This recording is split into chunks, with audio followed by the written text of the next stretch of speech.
శ్రద్ధపడి దేవుని వాక్కులు ఆలకించవలనని ప్రభు పేరిట మనవి చేస్తున్నాను. ప్రభు యొక్క వాక్కులు మనలను బ్రతికించునవి. ఆత్మీయంగా చచ్చిన మన స్థితి నుండి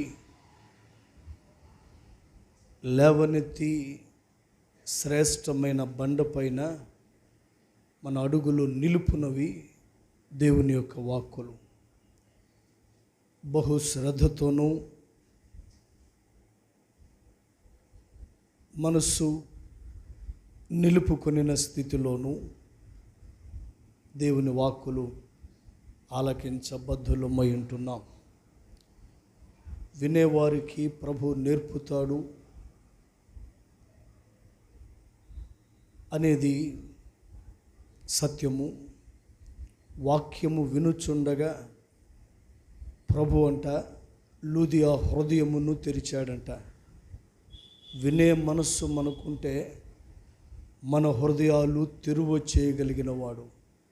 వాక్యము వింటున్నప్పుడు శ్రేష్టమైన అవగాహనలోనికి ప్రభు మనలను నడిపించువాడు. కనుక వాక్యం వినేటప్పుడు ఒక విద్యార్థి వలె మనం మారిపోయి శ్రద్ధగా కూర్చొని ఏ ఒక్క మాట మిస్ అవ్వకుండా మనం వినాల్సిన అవసరత ఉంటా ఉన్నది. రోజున ఒక విషయాన్ని మనం ధ్యానం చేద్దాం. కీర్తనలు 103వ కీర్తన 2వ వచనం. నా ప్రాణమా యెహోవాను సన్నుతించుము, ఆయన చేసిన ఉపకారములలో దేనిని మరువకుము. ఆయన చేసిన ఉపకారములలో ఆరాధన వాక్యంలో కూడా ఇదే మాటలు మనం మాట్లాడుకున్నాం. ఆయన చేసిన ఉపకారములను మనము మరిచిపోకూడదు. మరేం చేయాలి? కృతజ్ఞత చెల్లించాలి.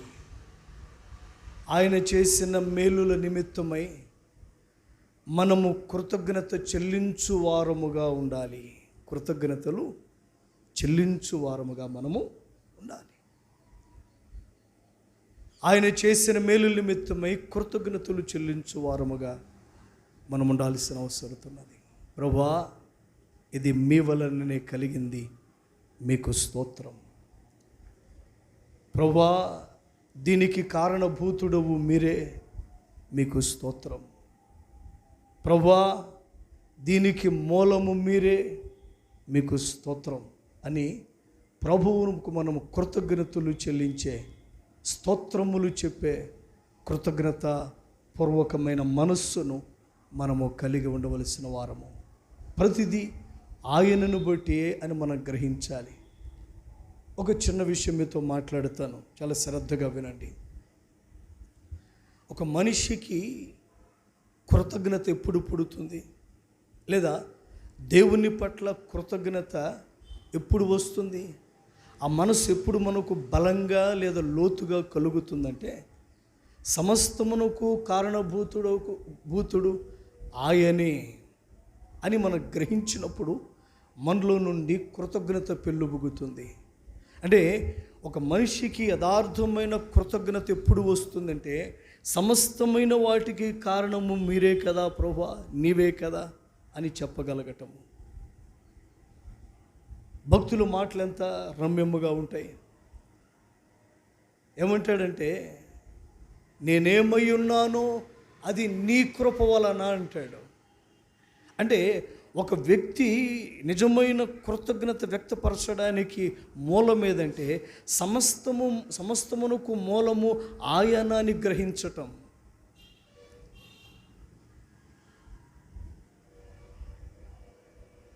ఇర్మియా అంటాడు, సకలాశీర్వాదములకు కారణభూతుడు అంటాడు. అయ్యా, ఈ ఆశీర్వాదమైన కారణభూతుడు నీవేగా.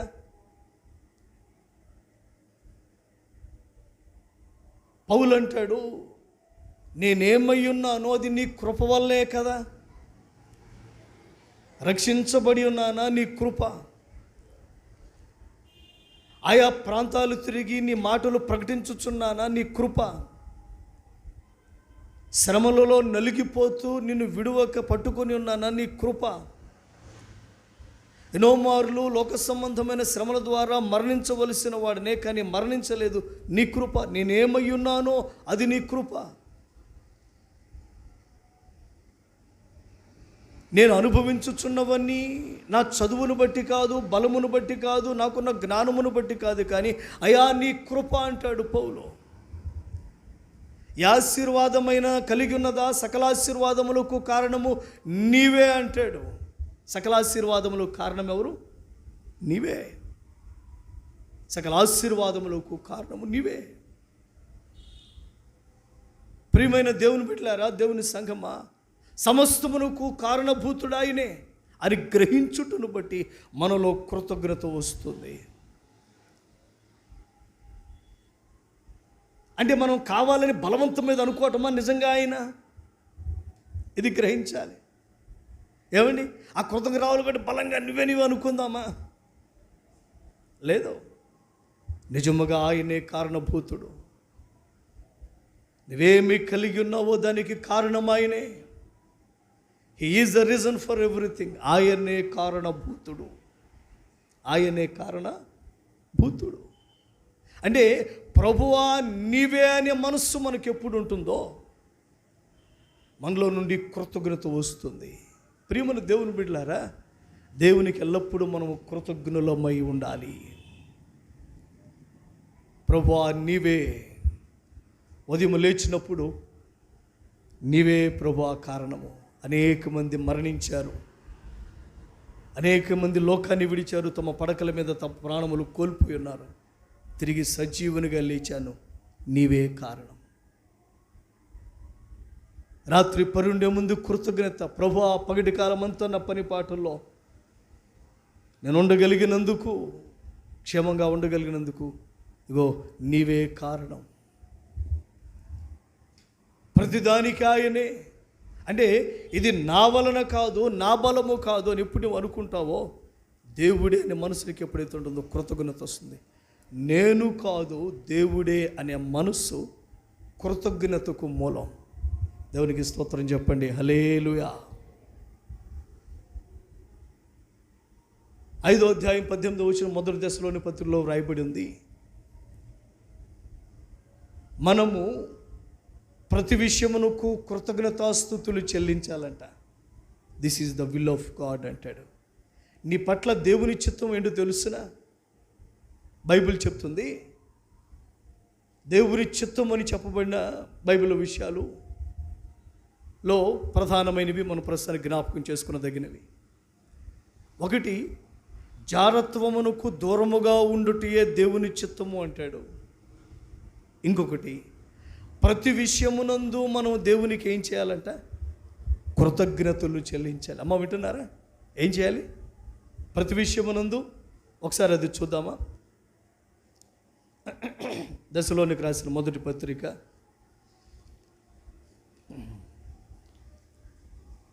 5వ అధ్యాయము 18వ వచనం. 5:16 ప్రతి విషయమునందును కృతజ్ఞతాస్తుతులు చెల్లించుడి, ఇలాగూ చేయుట యేసుక్రీస్తునందు మీ విషయములో దేవుని చిత్తము. పైకెత్తండి. For this is the will of God. Give thanks unto the Lord. ప్రతి విషయమునందు దేవునికి కృతజ్ఞతాస్తుతులు చెల్లించుడి. ఆయన చేసిన ఉపకారములలో దేనిని మరిచిపోదు. మరి ఏం చేయాలి? జ్ఞప్తికి తెచ్చుకుని కృతజ్ఞతలు చెల్లించాలి. యెహోవా అందరికీ ఉపకారి. ఆయన చేసిన మేలుల నిమిత్తమై మనము కృతజ్ఞతలు చెల్లించువారముగా ఉండాలి. కృతజ్ఞతలు చెల్లించువారముగా ఉండాలి. ప్రతి విషయమునందును కృతజ్ఞతాస్తుతులు చెల్లించుడి, క్రీస్తు యేసునందు మీ విషయంలో ఇది దేవుని చిత్తం, దేవుని ఇష్టం. అది నువ్వు కృతజ్ఞతలు చెల్లించాలి. థ్యాంక్ యూ లార్డ్ అని చెప్పగలగాలి. థ్యాంక్ యూ జీసస్ అని చెప్పగలగాలి. కృతజ్ఞతాపూర్వకమైన మనస్సు. మళ్ళీ చెప్తున్నాను, ప్రభువా నీవే అనే మనసు ఎప్పుడైతే మనకు వస్తుందో కృతజ్ఞతాపూర్వకమైన మనస్సు మనకు వస్తుంది. ప్రభువా నీవే, ప్రభువా నీవే అనే మనస్సు మనకి ఎప్పుడు వస్తుందో కృతజ్ఞతలు చెల్లించే మనస్సు మనకు వస్తుంది. ప్రసంగి గ్రంథము సొలొమోను ఒక మాట అంటాడు.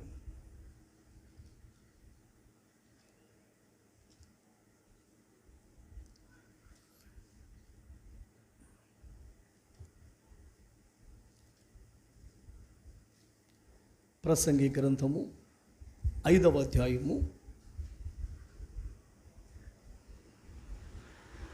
19వ వచనం. మరియు దేవుడు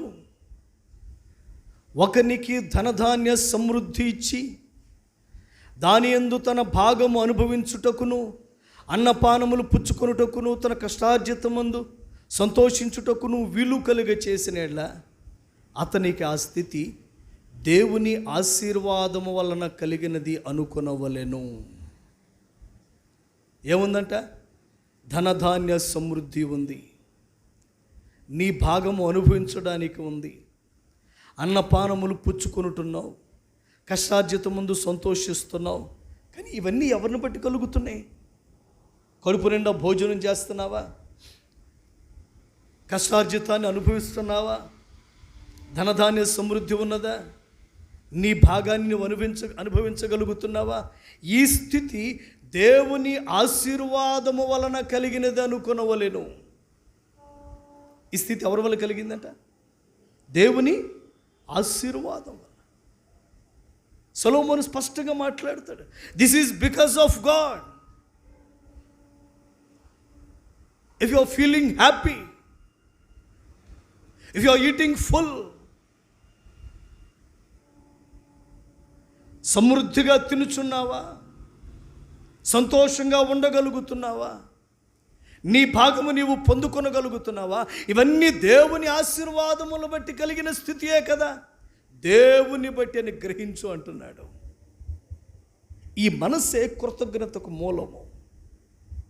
ఈ మనసు ఏం చెప్పండి? కృతజ్ఞతకు మూలం. రోజున ఏం కలిగి ఉన్నావు ఒక లిస్టు చెప్పుకో మనసులో. ప్రతిదాని ప్రక్కన దీనికి కారణం నీవే ప్రభువా అని చెప్పాలి. దీనికి కారణం నీవే ప్రభువా. ఆహారము కలిగి ఉన్నామా? నీ కృపయే. ధరించుటకు వస్త్రము కలిగి ఉన్నామా? నీ కృపయే. నివసించుటకు గృహము కలిగి ఉన్నామా? నీ కృపయే. స్కూలుకు వెళ్ళగలుగుచున్నామా? నీ కృపయే. నీ సన్నిధిలో చేరగలిగి ఉన్నామా? మీ కృపయే. సజీవుల లెక్కలో ఉన్నామా? మీ కృపయే. దాటలేననుకున్నటువంటి అనేకమైన వాటిని దాటించబడ్డానా? నీ కృపయే. ఎక్కలేని తెత్తైన కొండకు ఎక్కగలుగుతున్నాను, నీ కృపయే. నీవే నీవే నీవే.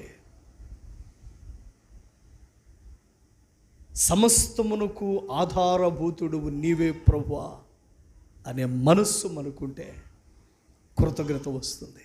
అందుకే చెప్తున్నాను, పౌలు అన్నాడు, నేనేమై ఉన్నానో అది నీ కృప వలనే అయ్యా. నేను కాదయ్యా, ఏమై ఉన్నాను? ఎవరు పౌలు? పౌలు బహుభాషా కోవిదుడు. ఎవరితోనైనా కొద్ది నిమిషాలు మాట్లాడితే వారి చేత తను అనుకున్నది ఒప్పించగల తర్క చాతుర్యం కలిగిన వాడు. అనేక దేశాలు ప్రయాణించాడు. మొట్టమొదటగా యూరప్ ఖండానికి సువార్తను తీసుకువెళ్ళింది పౌలే. అనేక మంది శిష్యులను తయారు చేసుకున్నాడు. ఎన్నో శ్రమలలో నిలబడ్డాడు. పౌలు అంటాడు, నాకున్న అతిశయం నీవేనయ్యా, నీవే. నిన్ను బట్టియే భక్తుల జీవితాల్లో దీనికి కారణము దేవుడే అనే మనసు. అందువల్ల వారు దేవుని విడిచిపోలేకపోయారు. దీనికి కారణము దేవుడే అన్న మనసు ఉండాలని బట్టి వారు దేవుని విడిచిపెట్టలేకపోయారు. దేవుని కృతజ్ఞతలు చెల్లిస్తున్నారు. Lord you are the reason for my everything. నేను కలిగి ఉన్న ప్రతిదానికి కారణము నీవే ప్రభువా. ఈ మాత్రమైన ఆరోగ్యం, ఈ మాత్రమైన సమృద్ధి, ఈ మాత్రమైన కృప, ఇది నిన్ను బట్టియే. దేవుని బిడ్డలారా, ఏమి కలిగి ఉన్నామో అది దేవుని బట్టి గుర్తించయ్యా అంటాడు సొలొమోను.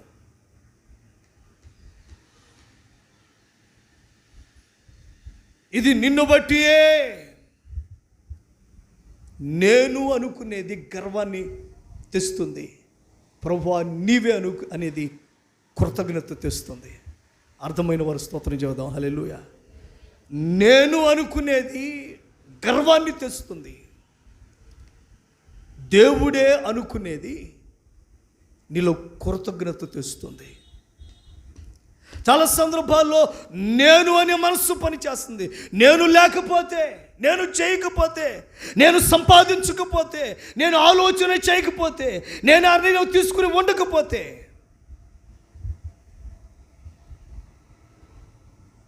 నేను అనే మనస్సు, నేను అనే మనస్సు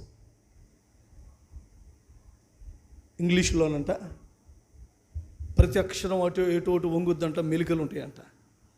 ప్రతి అక్షరానికి ఏమండి వంపులు ఉంటాయంట, మెలికలు ఉంటాయంట, కోణాలు ఉంటాయంట. ఒక ఐ అనేది వంపు ఉండదంట. నేను అనేది ఇక నిలబడుతుంది. ఏం చెప్పండి? ఐ, నేను అనే మనస్సు గర్వకారకము. మరేంటండి? నేను కదా కష్టపడింది, మరేంటండి? నేను కదా నిర్ణయం తీసుకుంది, నేను కదా తెలివిగా ఆలోచించింది, నేను కదా పరిగెత్తింది, నేను కదా కూడబెట్టింది. అంటే ఇలాంటి మనసు నీకు వస్తుందంటే దాని వెనుకున్న దేవుని హస్తం నీకు కనబట్టలేదని అర్థం. నీ కన్నులు మందమైపోయినాయి, నీ కన్నులు మూతబడిపోయినాయి. నేను అని నీకు వచ్చిందంటే దాని వెనకేం కనపడాలి? దాని వెనక దేవుని హస్తం కనపడాలి. నేను బట్టి కదా గృహం అనుకోవద్దు, దాని వెనక దేవుని హస్తం చూడు. నువ్వు కష్టపడ్డావు కరెక్టే, దాని వెనక దేవుని హస్తం ఉన్నది. నువ్వు ఆలోచించావు కరెక్టే, దాని వెనక దేవుని హస్తం ఉన్నది. నువ్వు నడిచావు కరెక్టే, దాని వెనక దేవుని హస్తం ఉన్నది. నేను అనుకోటు కాదు, నీ అనే వెనక దేవుని హస్తాన్ని నువ్వు చూడగలగాలి. దేవుడి అనే మనస్సు నీకు కావాలి. అప్పుడు నీలో కృతజ్ఞత వస్తుంది. దేవునికి స్తోత్రం. హల్లెలూయా. అప్పుడే నీ యథార్థంగా దేవునికి స్తుతులు చెల్లించగలవు. నేను అనే మనసు వస్తే గర్వకారకం అది.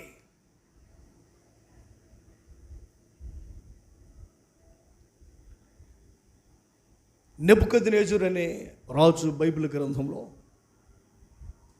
ఒకరోజు అనుకున్నాడంట, నేను కదా దీనికి కారణం అనుకున్నాడంట. మంచి కోట కట్టించాడు, అప్పుడు ప్రపంచాన్ని ఏలుతున్నాడు. ఆ రోజుల్లో రాజ్యాలు, చక్రవర్తులు ఉండేవారు. బలము కలిగి ఎన్ని రాజ్యాలు చేస్తే అన్ని రాజ్యాలు తన కింద ఉంటూ ఉండేవి. అలాగా ఎక్కువ రాజ్యాలు ఆక్రమించుకునేవారు. బబులోను రాజు అయినటువంటి నెబుకద్నెజరు ఒకరోజు నేను అనుకున్నాడంట. ఎవరికి చెప్పండి? నేను అనుకుని గర్వించాడంట. దేవుడు ఏం చేశాడంటే గనక గడ్డి తినిపించాడంట. ఏం చేశాడు చెప్పండి? చెప్పాలి గట్టిగా. దేవుడు ఏం చేశాడు? గడ్డి తినిపించాడు. దేవుడు గడ్డి తినిపించాడు. నేను అనుకున్నాడు, నా బలము అనుకున్నాడు.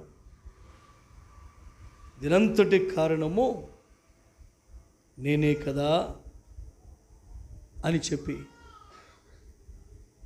నెబుకద్నెజరు తలంచాడు. దేవుడంట గడ్డి తినిపించాడంట. ఏం చెప్పండి?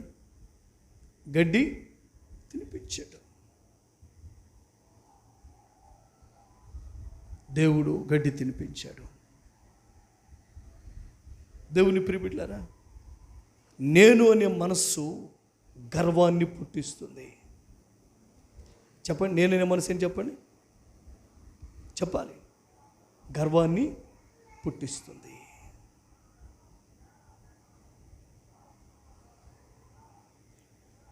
దానియేలు గ్రంథం 5వ అధ్యాయం.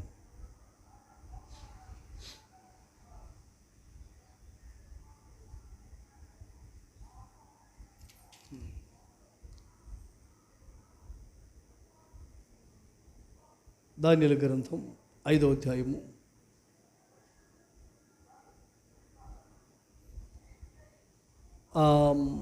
19వ వచనం చదవండి. సరే, 20వ వచనం చదవండి. అయితే అతడు మనస్సున అతిశయించి బలాత్కారము చేయుటకు హృదయము కఠినము చేసుకొనగా దేవుడు అతని ప్రభుత్వం అతని యొద్ద నుండి తీసివేసి అతని ఘనతను పోగొట్టెను. అప్పుడు అతడు మానవుల యొద్ద నుండి తరుమబడి పశువుల వంటి మనస్సు గలవాడాయెను. ఏంటిదంట? 20వ వచనం చివరి చూడండి. అతడు అడవి గాడిదల మధ్య నివసించుచు పశువుల వలె గడ్డి మేయిచు ఆకాశపు మంచు చేత తడిసిన శరీరము గలవాడాయెను. ఎందుకంట? దేవుడు అనుకోవటం లేదు, నేనే అనుకుంటున్నాడు. ఏమనుకున్నాడు చెప్పండి? నేనే దీనికి కారణం అనుకుంటున్నాడు. ప్రియమైన దేవుని బిడ్డలారా, ఆయన అనే మనస్సు పోయి నేను అనేది ఎప్పుడు వస్తుందో, అతిశయిస్తావో మనస్సులో నా బలమని. మరి నేను అని చెప్పకూడదా అండి? చెప్పకూడదా అంటే లేదు. దాని వెనుక దేవుని హస్తాన్ని చూసి ముందు దేవుని ఘనపరుస్తూ దేవుడు సహాయపడ్డాడు కనుక నేను కట్టగలిగా నీళ్ళు. దేవుడు పడ్డాడు కాబట్టి నేను బిడ్డలను పెంచి పెద్ద చేయగలిగాను. దేవుడు సహాయపడ్డాడు కాబట్టి ఈ విధంగా నేను ఉండగలిగాను. ప్రతి దాని వెనుక అదృశ్య దేవుని హస్తాన్ని గుర్తించగలగాలి. ఇర్మియా గ్రంథము 9వ అధ్యాయం. ఇర్మియా గ్రంథము 9వ అధ్యాయం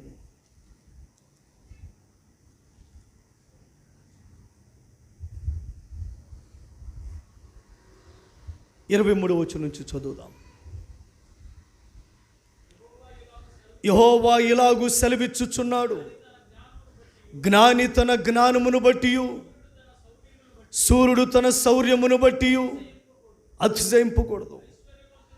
ఐశ్వర్యవంతుడు తన ఐశ్వర్యమును బట్టి అతిశయింపకూడదు. దేన్ని బట్టి అంట? ఒక్క నిమిషం ఆగండి. జ్ఞానికి జ్ఞానం ఉంది, కరెక్టే, కనుక్కునే జ్ఞాని అనబడుతున్నాడు. సూర్యుడికి శౌర్యం ఉంది, కనుక్కునే శౌర్యవంతుడు అనబడుతున్నాడు. ఐశ్వర్యవంతుడికి ఐశ్వర్యం ఉంది కాబట్టి ఐశ్వర్యవంతుడు అనబడుతున్నాడు. అయితే మనుషుడు వాటిని బట్టి అతిశయించకూడదు. మరి దేనిని బట్టి? 24వ వచనం. అతిశయించువాడు దేనిని బట్టి అతిశయింపవలెను అనగా, భూమి మీద కృప చూపుచు నీతి న్యాయములు జరిగించుచున్న యెహోవాను నేనే అని గ్రహించి నన్ను పరిశీలనగా తెలుసుకొనుటను బట్టియే అతిశయింపవలెను. ఏమంటాడు? నీ జ్ఞానం ఉంది కనుకనే జ్ఞాని అని పిలువబడుతున్నావు. శూరత్వం ఉంది కనుక శూరుడని పిలువబడుతున్నావు. ఐశ్వర్యం ఉంది అందుకే ఐశ్వర్యవంతుడని పిలువబడుతున్నావు. అయితే వీటిని బట్టి నువ్వు అతిశయించు. మరి దేన్ని బట్టి? వీటి అనుగ్రహించిన దేవుని బట్టి అతిశయించు. దేవునికి స్తోత్రం, హల్లెలూయా. వీటి కలిగి ఉన్నా, ఇవి నీకు అనుగ్రహించిన, ఇవన్నీ ఉన్నవి కరెక్టే, వాటిని చూడవద్దు, వాటిని అనుగ్రహించిన దేవుని చూడు. ఇది దేవుని మనస్సాక్షి. ఏవైతే కలిగి ఉన్నావో పొందుకొని ఉన్నావో వాటిని చూచుట కాదు, వాటిని అనుగ్రహించిన దేవుని వైపు నీవు చూడాలి.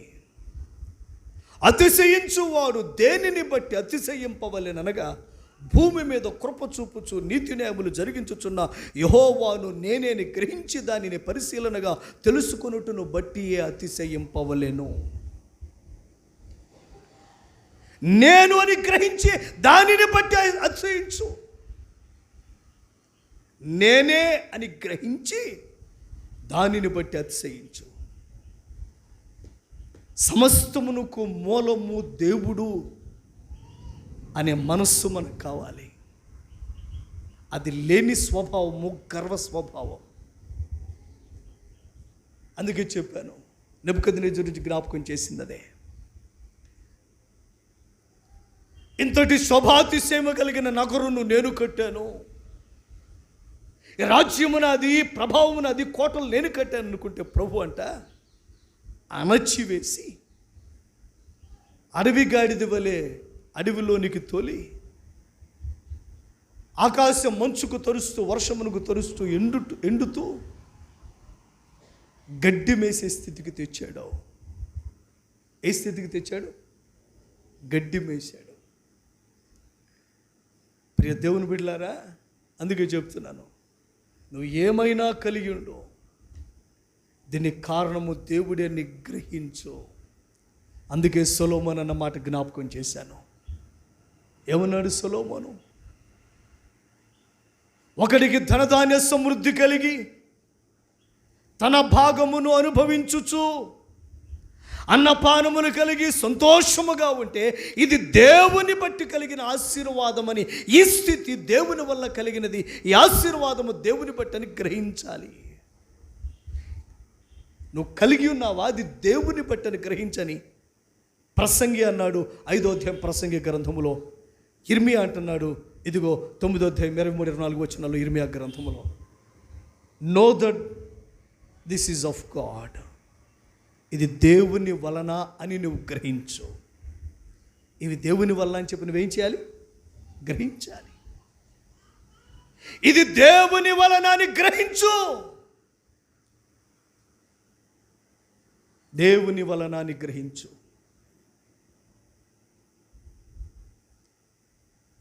సమస్తమునకు కారణభూతుడు ఆయనే. సమస్తమునకు చెప్పండి, కారణభూతుడు ఎవరు? ఆయనే. సమస్తమునకు కారణభూతుడు ఆయనే. కనుక మనము గ్రహించి ప్రభువా నీవే అని మనం చెప్పగలగాలి. ఏం చేయాలి చెప్పండి? ప్రభువా నీవే అని మనం దేవునికి చెప్పగలగాలి. నీ వలననే ఇది సాధ్యమైంది, నీ కృప వలనే నేను పొందుకొని ఉన్నాను అని ప్రభువును కారణము నీవే అని చెప్పి ప్రభువును మనం స్తుతించవలసిన వారము.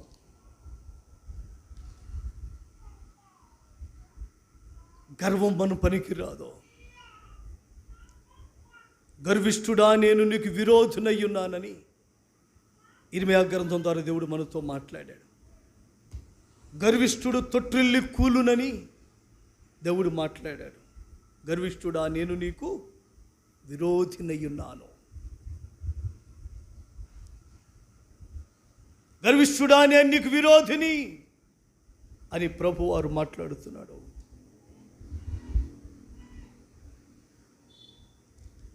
భక్తులు అనేక మంది వారి యొక్క జీవితాల్లో ప్రభువా నీవే అని చెప్పగలిగారు. ప్రభువా నీవే అని చెప్పగలిగారు. ఒకసారి బైబిల్ గ్రంథంలో వారిని చూద్దాం. 3 వ్యక్తులను చూపిస్తాను. ఒకటి యోసేపు, రెండవది దావీదు, మూడవది దానియేలు. వారేమన్నారో ఒకసారి చూద్దాం. 40వ అధ్యాయం ఆదికాండము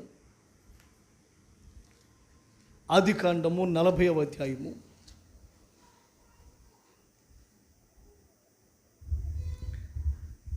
41వ వచనం. 41వ వచనం.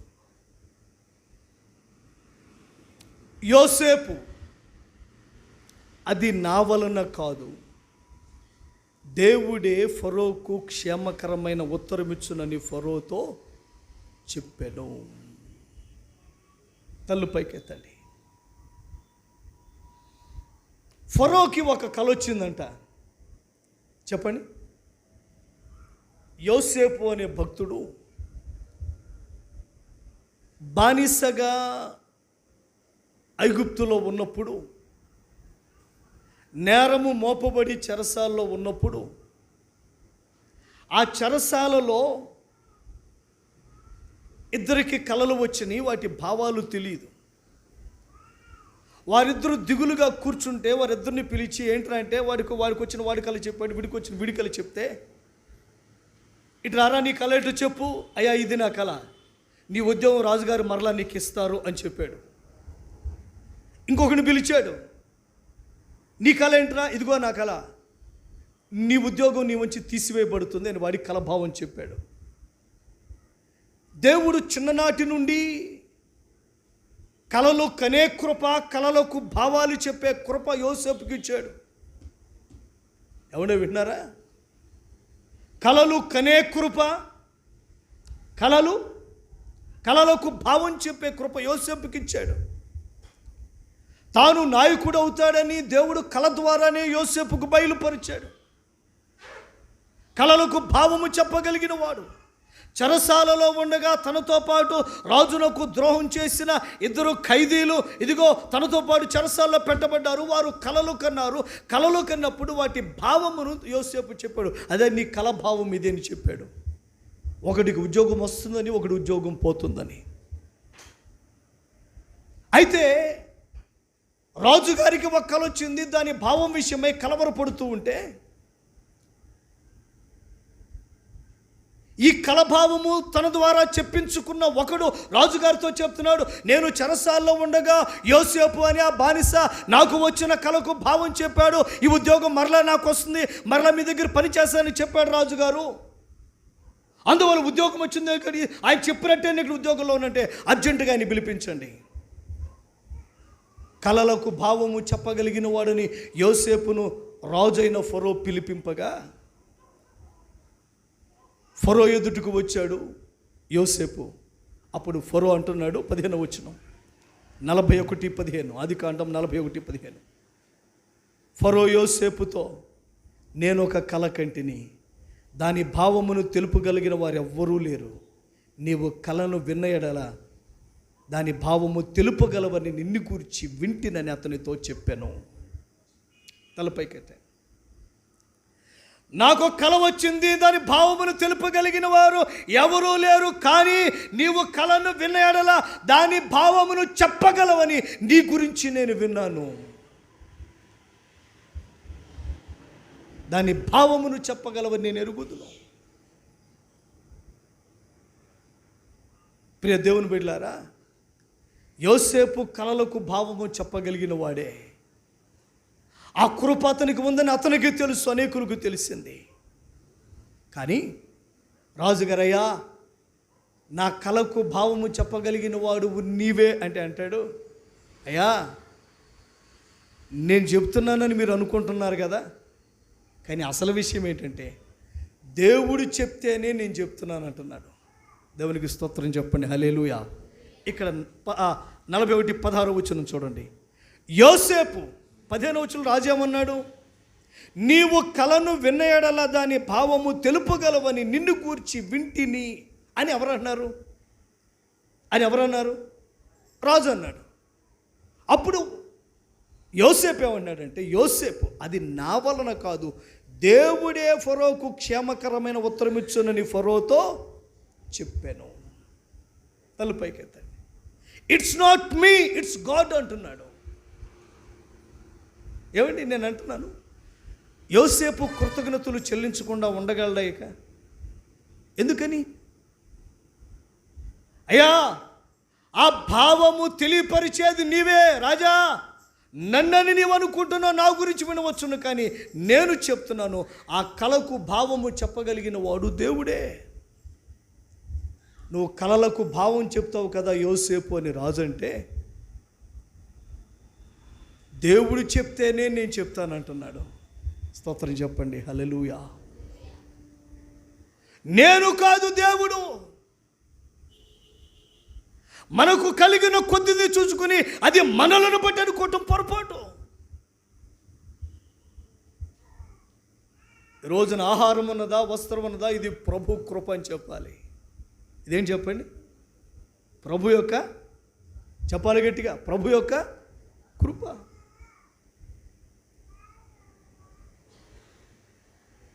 ఆయనకు కృతజ్ఞతలు చెల్లించాలి. కృతజ్ఞత ఎలా వస్తుందంటే, నేను కాదు దేవుడే అని చెప్పాలి. ఏం చెప్పండి? నేను కాదు. ఇక్కడ యోసేపు అంటున్నాడు, it's not me, it's because of God. కలలకు భావము నేను చెప్పటం కాదు, దేవుడు చెప్తాడు. దేవుడు చెప్తేనే నేను చెప్పగలుగుతాను. ఇది మొదటిది. నేను కాదు అని ఎవరు చెప్తున్నాడు? దేవుడు అని చెప్తున్నాడు. రెండవది దానియేలు. ఒకసారి చూద్దాం. దానియేలు గ్రంథం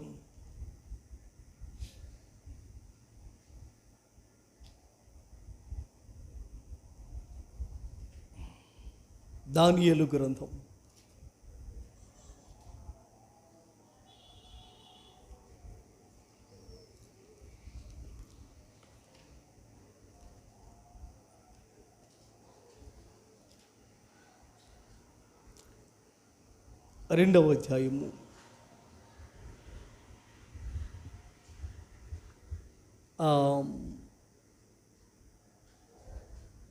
24వ వచనం చదువుదాం. ఇట్లుండగా దానియేలు బబులోనులోని జ్ఞానులను నశింపచేయుటకు రాజు నియమించిన అర్యోకు నొద్దకు వెళ్ళి, బబులోనులోని జ్ఞానులను నశింపచేయవద్దు, నన్ను రాజు సముఖమునకు తోడుకుని పొమ్ము, నేను ఆ కలభావమును రాజునకు తెలియచేసేదను. తలపైకెత్తండి. అక్కడ ఐగుప్తు రాజైన ఫరో కలగన్నాడు. దానియేలు గ్రంథంలో బబులోను రాజైన నెబుకద్నెజరు కలకన్నాడు. ఏం చెప్పండి? కలగన్నాడు. అక్కడ రాజుకేమో కల గుర్తుంది. ఇక్కడ విశేషం ఏంటంటే రాజుగారికి కల గుర్తులేదు. ఏం గుర్తులేదు చెప్పండి? కల. రాజు భలే మూర్ఖుడిలాగా ఉన్నాడు. ఆయన దగ్గర ఎప్పుడు గారడీ వాళ్ళు, శకునం చెప్పేవాళ్ళు ఉంటారు. జ్ఞానులని కొద్దిమందిని పెట్టుకున్నాడు, జీతాలు ఇచ్చి పెట్టుకున్నాడు. వాళ్ళ ఆలోచన చెప్పాలి, ఇలాంటి భావాలు కొన్ని చెప్పాలి. అయితే వాళ్ళని పిలిచి అంటున్నాడు, గారడీ వాళ్ళని, శకున గాండ్రను, జ్ఞానులను అందరిని పిలిచి రాజు అంటున్నాడు, భయ్ రాత్రి నాకు కల వచ్చిందిరా, ఆ కళను గురించి నేను చాలా భయపడిపోయాను. అయితే మీరు ఆ కళ చెప్పాలి, కళ భావం చెప్పాలి. ఏమన్నాడు? మీరు ఆ కళ చెప్పాలి, లేకపోతే ఒక్కొక్కటి తల దిగిపోద్ది అంటున్నాడు. వాళ్ళు అన్నారు, మహాప్రభో నువ్వు కళ చెప్పయ్యా, భావం చెప్తామంటే కనుక నో. అట్టయితే మీకు జీతాలు ఇచ్చేదేంటి? మీకు జీతాలు ఇచ్చేది దేనికి? రోజు మాంసం కూర దేనికి? స్పెషల్ రూమ్స్ దేనికి? క్వార్టర్స్ దేనికి? ఇన్ని పెట్టి కడుపు నిండా మేపుతుంటే కళ కూడా నేను చెప్పాలి. రే, కళ మీరే చెప్పాలి, దాని భావం మీరే చెప్పాలి అంటున్నాడు. ఎవరిని? ఏమండి? మూర్ఖత్వానికి బ్రాండ్ అంబాసిడర్లా కనపట్ల, మూర్ఖుల సంఘానికి కొంచెం అధ్యక్షుడిలా కనపట్ల. కళ నువ్వే చెప్పు. వాళ్ళు మహాప్రభు ముత్తుకుంటున్నారు, కళ చెప్పయ్యా, భావం చెప్తా. లేదో అప్పుడు అన్నాడు, అందరినీ మీరు నేను కళను మర్చిపోవడం చూసి నాతో ఆడుకుంటున్నారు మీరు అన్నాడు. మళ్ళీ ఏమన్నాడు? నేను కళను మర్చిపోవటం చూసి నాతో ఆడుకుంటున్నారు మీరు. రేపు పొద్దున కల్లా మీరు చెప్పకపోతే కానీ ఒక్కొక్కటి తల తెగిపోద్ది అన్నాడు. ఇక రాసేసాడు జీవం. అందరూ వణికిపోతున్నారు. ఆ జ్ఞానుల యొక్క గుంపులో దానియేలు కూడా ఉన్నాడు. మరి ఎట్టా అందిందో, లేటుగా అందిందో వార్త ఈయనకి. ఎవరికి? దానియేలుకి. అయ్యా మన జ్ఞానులందరూ చంపేస్తాడంట అని అంటే, అవునా అని ఆ రాత్రి తన స్నేహితులు ముగ్గురిని వెంట పెట్టుకుని ప్రార్థన చేశాడు. ఏం చేశాడు చెప్పండి? ప్రార్థన చేశాడు. ఎవరు? దానియేలు ప్రార్థన చేశాడు. దేవుడు ఏం చేశాడు? కలను చెప్పాడు, దాని భావాన్ని చెప్పాడు. దానియేలుకి ఏం చేశాడు చెప్పండి? నెబుకద్నెజరుకు వచ్చిన కలను చెప్పాడు, దాని భావాన్ని కూడా చెప్పాడు. కలను చెప్పి దాని భావాన్ని కూడా చెప్పగా, కలను చెప్పి దాని భావాన్ని కూడా చెప్పగా, జాగ్రత్తగా వినాలి. దాని భావాన్ని కూడా చెప్పగా పొద్దున్నే రాజుగా అంటున్నాడు ఒక ఆయన దగ్గరికి వచ్చి 24వ వచనంలో, ఇట్లుండగా దానియేలు బబులోనులోని జ్ఞానులను నశింపచేయుటకు రాజు నియమించిన అర్యోకునొద్దకు వెళ్ళి, ఎవరి దగ్గరికి వెళ్ళాడంట? జ్ఞానులందరినీ చంపడానికి ఒక మనిషిని పెట్టాడంట, ఆడి పేరు అర్యోకు. ఈ అర్యోకు దగ్గరికి వెళ్ళి అంటున్నాడు, బబులోనులోని జ్ఞానులను నశింపచేది. అయ్యా తొందరపడేమన్నా కత్తి పట్టుకుంటావేమో, వద్దు వద్దు, నన్ను రాజసముఖమునకు తోడుకొని పొమ్ము, నేను ఆ కలభావమును రాజునకు తెలియచేస్తాను. ఏమంటున్నాడు? ఆ కలభావాన్ని రాజునకు చెప్తా అని చెప్పి దానియేలు అన్నాడు. సరే, అర్యోకు ఏం చేశాడు? 25వ వచనం చూడండి. కావున అర్యోకు రాజునకు భావము తెలియజెప్పగల ఒక మనుషుని చెరపట్టబడిన యూదుల్లో నేను కనుగొంటునని రాజసముఖమున మనవి చేసి దానియేలును త్వరగా రాజసన్నిధికి తోడుకుని పోయిను. సరే, ఎప్పుడైతే అర్యోకుతో ఈ మాట చెప్పాడు, అయ్యా నీ కల వచ్చిందని చెప్పావు కదా, దానికి భావము చేయగల ఒకడు బానిసల్లో ఒకడు ఉన్నాడయ్యా, బానిసల్లో ఒకడు ఉన్నాడు అని చెప్పి దానియేలు తీసుకెళ్ళాడు. అప్పుడు రాజుగారు ఏమనుకుంటున్నాడు?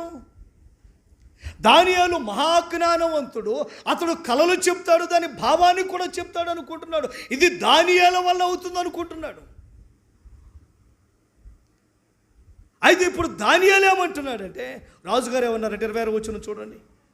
రాజు, నేను చూచిన కలయు దాని భావమును, అంటే ఈ రెండు తెలియచెప్పుట నీకు శక్యమా అని బెల్తెషాజరుని అడిగాయా, కళ దాని భావం చెప్పటం నీకు సాధ్యమేనా అని చెప్పి రాజుగారు అడుగుతున్నారు. రాజుగారు ఈ మాట అడిగే సమయానికి దానియేలుకు కళ దాని భావం రెండు తెలుసా లేదా? ఏమిటి వింటున్నారా? తెలుసు. ముందే దేవుని దగ్గర ప్రార్థన చేసి సమాధానం పొందుకున్నాడు. అదే వచ్చి నేను చెప్తానయ్యా వచ్చి అర్యోకుతో చెప్పాడు. అర్యోకు వచ్చి రాజుతో చెప్పాడు. రాజు అడుగుతున్నాడు, కలయు దాని భావమును చెప్పగలగడం నీకు సాధ్యమేనా అని అడిగాడు. అప్పుడు సాధ్యమే అనకుండా ఏమంటున్నాడు చూడండి. 28వ వచనం. అయితే మర్మములను బయలుపరచగల దేవుడు ఒకడు పరలోకమందున్నాడు. తలపైకెత్తండి. ఏమంటాడు? రాజా, చక్రవర్తి, నేను చెప్పటము కాదు, అయితే మర్మములను బయలుపరచగల దేవుడు ఒకడు పరలోకమందు కలయో దాని భావమును తెలిసింది. అయితే దానియేలు తన జ్ఞానం అనుకోవటం లేదు, కానీ అది దేవుని వలన అని చెప్తున్నాడు. దేవునికి స్తోత్రం చెప్పండి. హల్లెలూయా. ఈ రోజున సందేశం ఏదంటే, నీకు కృతజ్ఞత మనస్సు కలిగి ఉండాలా, ఒక స్వభావము నీలోనికి రావాలి. అదేంటంటే, not me but my God. It's not మీ, నేను కాదు నా దేవుడే. స్తోత్రం చెప్పండి. హల్లెలూయా. నేను కాదు నా దేవుడే. యోసేపు అంటున్నాడు, నేను కాదు దేవుడు బయలుపరుస్తాడు అంటున్నాడు. నువ్వు కలలకు భావం చెప్తావంట కదా, చెరసాల్లో 2 ఉద్యోగస్తులు చెప్పావు కదా అని యోసేపుతో ఫరో అంటే, నేను కదయ్యా దేవుడు చెప్తాడు. నువ్వు కలయుధానికి భావం చెప్తావంట కదా, దానియేలు అర్యోకు నాతో చెప్పాడంటే, కాదు కాదు కాదు, మర్మములు బయలుపరచగలిగిన వాడు పరలోకమందున్నాడు. నేను కాదు దేవుడే అంటున్నాడు యోసేపు, నేను కాదు దేవుడే అంటున్నాడు దానియేలు. నేను కాదు దేవుడే, నేను కాదు దేవుడే అంటున్నాడు. నేను కాదు దేవుడే. తర్వాత 3వదిగా దావీదును మనం చూద్దాం. దినవృత్తాంతాలు 1వ గ్రంథము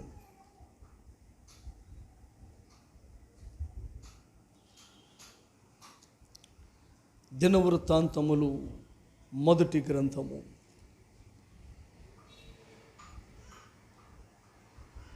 22వ అధ్యాయము 3వ వచనము. దినవృత్తాంతాల మొదటి గ్రంథం 22వ అధ్యాయము 3వ వచనం. వాకిళ్ళ తలుపులకు కావలసిన మేకులకేమి చీలలకేమి విస్తారమైన ఇనుమును, తోచ శక్యము కానంత విస్తారమైన ఇత్తడిని, ఎంచనలవి కానన్ని దేవదారు మ్రాన్ దావీదు సంపాదించెను. ఏమంట? విస్తారమైన ఇనుము, తోచ శక్యము కానంత ఇత్తడిని, ఎంచనలవి కానన్ని లెక్కబెట్టలేనన్ని దేవదారు మ్రానులు, విస్తారమైన ఇనుము, ఇవన్నీ సంపాదించాడంట. 14వ వచనం చూడండి. ఇదిగో నేను నా కష్ట స్థితిలోనే ప్రయాసపడి యెహోవా మందిరము కొరకు 2 లక్షల మనుగుల బంగారమును, 10 కోట్ల మనుగుల వెండిని, తోత చెక్యము కానంత ఇనుమును, ఏమంట 3వ వచనములో ఇనుము, ఇత్తడి, దేవదారు మ్రాను లెక్క చెప్పాడు. అంటే లెక్క పెట్టలేనని అన్నాడు.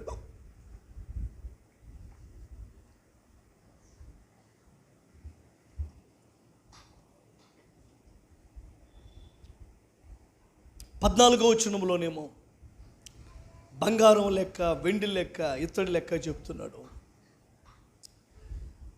విస్తారముగా సంపాదించాడంట దావీదు. విస్తారముగా సంపాదించాడు దావీదు. అండ్ లాట్ చాలా సంపాదించాడు. చాలా సంపాదించిన దావీదు అంటాడు ఒక రోజున 29వ అధ్యాయం దినవృత్తాంతాల మొదటి గ్రంథము 29వ అధ్యాయము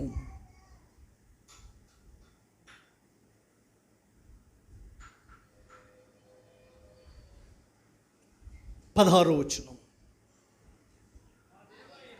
మా దేవా యెహోవా, నీ పరిశుద్ధ నామము యొక్క ఘనత కొరకు మందిరమును కట్టించుటకై మేము సమకూర్చిన ఈ వస్తు సముదాయమును నీ వలన కలిగినదే అంతయు. ఇందాకేమన్నాడు? మందిరము కొరకు విస్తారమైన ఇత్తడిని, విస్తారమైన ఇనుమును, ఎంచనవి కాలన్ని దేవదారు మ్రానులను సంపాదించానని చెప్పాడు. 2 లక్షల మణుగుల బంగారమును, వెండిని, ఇత్తడిని సంపాదించానని చెప్పాడు అని అంటాడు. 16వ వచనము 29వ అధ్యాయంలో, మా దేవా యెహోవా, నీ పరిశుద్ధ నామం యొక్క ఘనత కొరకు మందిరమును కట్టించుటకై మేము సమకూర్చిన ఈ వస్తు సముదాయము ఏది? ఈ వెండి, బంగారము, ఇత్తడి, ఇనుము, మ్రాను, మేము సమకూర్చిన ఈ సమస్త వస్తు సముదాయము నీ వలన కలిగినదే, అంతయు నీదయ్యున్నవి. ఎవరిదంట? నీ వలన సంపాదించామయ్యా. మా భుజ బలము, మా ఖడ్గము, మా కత్తి, మా తెలివితేటలు కాదు. ఇవన్నీ కూడా విస్తారంగా మీ మందిరములకు మేము సమకూర్చగలిగాము. ఇవన్నీ నీ వలన కలిగినవే. దేవునికి స్తోత్రం చెప్పండి. హల్లెలూయా. ఇవన్నీ నీ వలన కలిగినవే, నీ వలన కలిగినవే. ప్రియమైన దేవుని బిడ్డలారా, ప్రభువా నీవే అని మనం చెప్పగలగటం, ప్రభువా నీవే అని ప్రభువుకు చెప్పగలగటం, నీ వలననే అని చెప్పగలగటం, నీ వలనే అని చెప్పగలగటం. ప్రియమైన దేవుని బిడ్డలారా, దేవుని సంఘమా, వాక్యము సూటిగా మాట్లాడుతుంది. యోసేపు అంటున్నాడు, నేను కాదు కల భావం చెప్పేది ఆయనే. దానియేలు అంటున్నాడు, నేను కాదు భావం చెప్పేది, మర్మాలు బయలుపరిచేది ఆయనే. దావీదు అంటున్నాడు, నా భుజబలము చొప్పున నేను సంపాదించలేదు, నీ వలనే నాకు కలిగిందయ్యా, ఆయనే దీనికి కారణం అని చెప్తున్నాడు.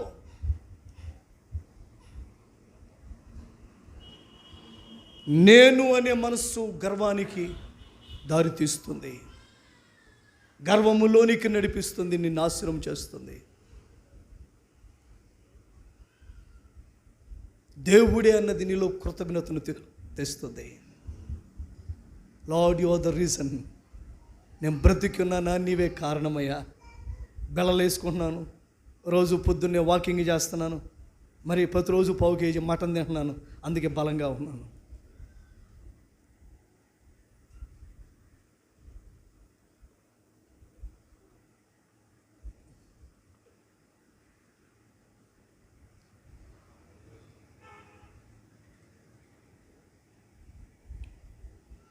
ఒక సహోదరు నాతో చెప్పింది,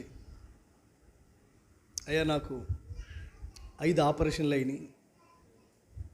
ఎన్ని ఆపరేషన్లు? 5 ఆపరేషన్లు అయినాయి. ప్రతిరోజు నేను తప్పకుండా తీసుకునే వాటిలో గారెలు బలమని పొద్దున సాయంత్రం ఖచ్చితంగా గారెలు తింటాను, 2 గుడ్లు తింటాను. వాస్తవం ఇది, 2 గుడ్లు తింటాను. వారంలో కనీసం 3-4 సార్లు అన్నా మటన్ తింటాను. ఎందుకంటే 5 ఆపరేషన్లు అయినాయి కదా, బలంగా ఉండాలని అని చెప్పి ఆమె చెప్పింది.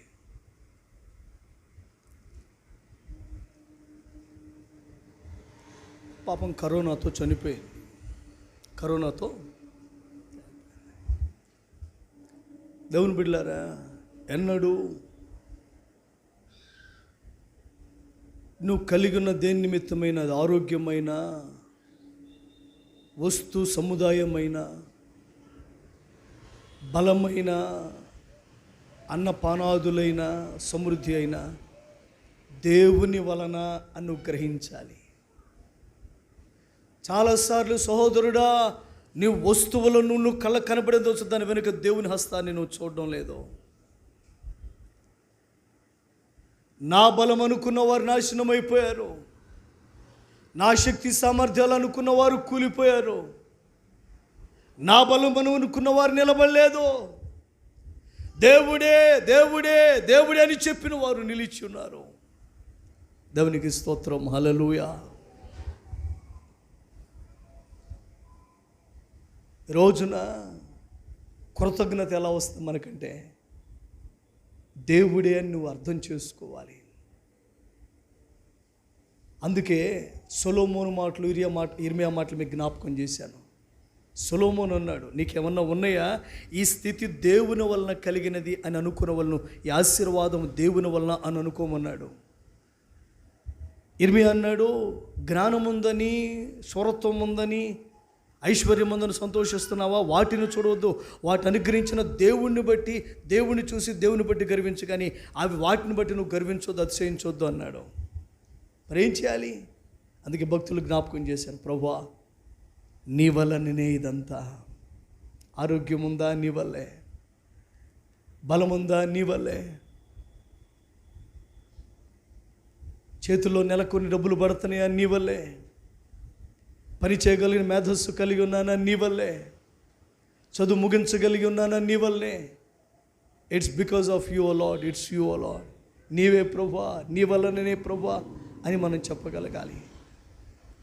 నీ వల్లేనయ్యా, నీ కృప వల్లేనయ్యా అని మనం చెప్పగలగాలి. కృతజ్ఞత ఎలా వస్తుంది అంటే, దేవుడే అని అర్థం చేసుకోవటం వల్ల, చెప్పటం వల్ల. దేవుడే అని గ్రహించు, దేవుడే అని అర్థం చేసుకో, దేవుడే అని చెప్పు. తద్వారా ఏం జరుగుతుంది? దేవుని బిడ్డలారా, తద్వారా ఏం జరుగుతుందంటే, నీలో కృతజ్ఞత, నా దేవుడే, నా ప్రాణమా యెహోవాను సన్నతించుము, ఆయన చేసిన మేలు దేన్ని వరకు అని చివరికంటాడు, యెహోవాను స్తుతించును. ప్రతి విషయమునందును ఆయనకు కృతజ్ఞతాస్తుతులు చెల్లించుడి. 5వ అధ్యాయం 16వ వచనం మొదటి దశలోనికి మనం చదివాం. ప్రతి విషయమునందును ఏం చేయాలంట? కృతజ్ఞతాస్తుతులు చెల్లి. ఇది క్రీస్తు యేసునందు మీ విషయంలో దేవుని చిత్తము. ప్రతి విషయమునందు కృతజ్ఞతలు చెల్లించుకుందాం. కృతజ్ఞతలు చెల్లించుకుందాం. ప్రతి విషయమునందు కృతజ్ఞతలు చెల్లించుకుందాం. దేవుడే అని చెప్దాం. అప్పుడే కృతజ్ఞత వస్తుంది. నువ్వేం చేస్తున్నావో దానికి కారణం దేవుడని గ్రహించగలుగుతున్నావా? పొందుకున్న వాటి వెనక దేవుని హస్తమును, అనుభవించుచున్న వాటి వెనక దేవుని హస్తమును నువ్వు చూడగలగాలి. అప్పుడే లోతైన కృతజ్ఞత నీలో ఉంటుంది. అప్పుడే యథార్థమైన ఆరాధన, యథార్థమైన కృతజ్ఞత, యథార్థమైన స్తుతి నీలో నుంచి పిల్లబుగుతుంది. సరైన కృతజ్ఞత లేకపోతే సరైన ఆరాధన చేయలేవు. దేవుడే అని చెప్పలేకపోతే నువ్వు యథార్థమైన స్తుతి చేయలేవు. స్తుతించుటకు, ఆరాధించుటకు దేవుడే మూలమని నీకు అర్థం కావాలి. నువ్వు నోటితో దాన్ని చెప్పాలి. అందుకే దావీదు అంటాడు, నా బలము నీవే అంటాడు, నా కోటవు నీవే అంటాడు, నా శృంగము నీవే, నా కేడెము నీవే, నా శైలము నీవే, నా ఆశ్రయ దుర్గము నీవే, నన్ను కాపాడువాడువు నీవే, శ్రమలో నా దాగు చోటువు నీవే, నీవే నీవే అని చెప్పగలుగుతాడు. భక్తులందరూ సాక్ష్యాలవే, నీవే ప్రభువా, నీవు లేకపోతే మా జీవితాలు ఎక్కడివి. అందుకే పౌలు అన్న మాట జ్ఞాపకం చేశాను, నేనేమై ఉన్నానో అది నీ కృప వలనే అయ్యున్నాను. నేనేమై ఉన్నానో నీ కృప వల్లే. దేవుడే నీ వలననే. యోబు కూడా అదే మనస్సాక్షి. ఏమంటాడు? కలిగి ఉన్న ఆస్తి నేను కష్టపడి సంపాదించా అన్నాడా? ఊజు దేశం అంతటిలో అంతటి ధనవంతుడు లేడంట. ఎంతటి ధనవంతుడు? యోబు వంటి ధనవంతుడు లేడు. 7,000 గొర్రెలు, 3,000 ఒంటెలు, 500 జతల ఎద్దులు, 500 ఆడగాడిదలు, బహుమంది దాసదాసీలు. ఇదంతా ఎవరి ఆస్తి? ఎవరి ఆస్తి? యోబు ఆస్తి. ఏమంటాడు? యెహోవా ఇచ్చెను అంటాడు. స్తోత్రం చెప్పండి. ఏమన్నాడు? ఎంత కష్టపడ్డానో నీకేం తెలుసు? దీని వెనక ఎంత ఉందో నీకేం తెలుసు? ఈ మ్యాట్లు ఎమోషనల్గా పనిచేస్తున్నాయి, కానీ అది యథార్థము కాదు. దేవుని కృప వలననే, దేవుని కృప వలనే నువ్వు బ్రతికున్నావా? సజీవ లెక్కలో ఉన్నావా? దేవుని కృప కాదా? దేవుని బలము కాదా? నేను అనుకుంటే కృతజ్ఞత వస్తుంది, క్షమించండి, గర్వం వస్తుంది. దేవుడే అనుకుంటే కృతజ్ఞత వస్తుంది. బిడ్లారా, రోజున వాస్తవానికి వేరొక వాక్య భాగం నేను సిద్ధపడ్డాను. ఎందుకో ప్రభు ఈ కృతజ్ఞత గురించి మాట్లాడించాడు. రోజున కూర్చున్న మనందరము దేవునికి కృతజ్ఞులమే, కృతజ్ఞత చెల్లించవలసిన వారమే. ఎందుకంటే మనము మన ముందు ఉన్నవి కాదు, మన బలమును కాదు, మన సంపాదన కాదు, వాటి వెనుక ఉన్న దేవుని హస్తాన్ని చూద్దాం, కృతజ్ఞతలు చెప్దాం. ప్రభువా, నీ వల్లే నా జీవితాలని ప్రభుకు మనం కృతజ్ఞతలు చెల్లిద్దాం. అట్టి కృప ప్రభు మనకు దయచేయునుగాక. ఆమేన్.